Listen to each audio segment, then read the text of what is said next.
இப்போ நம்ம மண்டல குழுக்கள் பற்றி தான் பார்க்க போகிறோம். மண்டல குழுக்கள் அப்படின்னா வந்து மாநில மறுசீரமைப்பு குழுன்னு ஒன்று குழு இருக்குது. 1956 சட்டத்தின் மூலமாக கொண்டு வந்தாங்க. அந்த சட்டத்தின் மூலமாக தான் தோற்றுவிக்கப்பட்டது. மொழிவாரியான மாநிலங்கள் உருவான போது தான் மண்டல குழுக்கள் உருவாச்சு.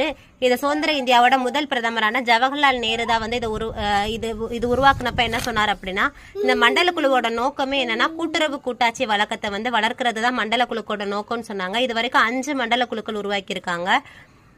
அது வந்து 1971 தான் வந்து வடகிழக்கு மேம்பாட்டிற்காக சிறப்பு மண்டல குழுன்னு ஒன்று உருவாக்குனாங்க. அப்போ மண்டல குழுக்கள் மொத்தம் எத்தனை இருக்குன்னா 6 மண்டல குழு. வடக்கு மண்டல குழு, தெற்கு மண்டல குழு, கிழக்கு மண்டல குழு, மேற்கு மண்டல குழு 4 மண்டல குழு இருக்கு. அது போக மத்திய மண்டல குழுன்னு ஒன்று, வடகிழக்கு மண்டல குழுன்னு ஒன்று 1971 உருவாக்குனது. இந்த மண்டல குழுக்கு எல்லாத்துக்குமே பொது தலைவர் யாருன்னா மத்திய உள்துறை அமைச்சர் தான்.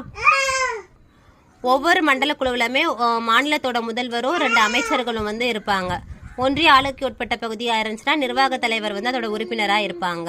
ரொம்ப முக்கியமானது மண்டல குழுக்கள். இது வரைக்கும் மண்டல குழுக்கள் எத்தனை இருக்குன்னா 6 மண்டல குழு இருக்கு. வடக்கு, தெற்கு, கிழக்கு, மேற்கு, அப்புறம் மத்திய மண்டல குழு, வடகிழக்கு மண்டல குழு 1971 உருவாக்குனா.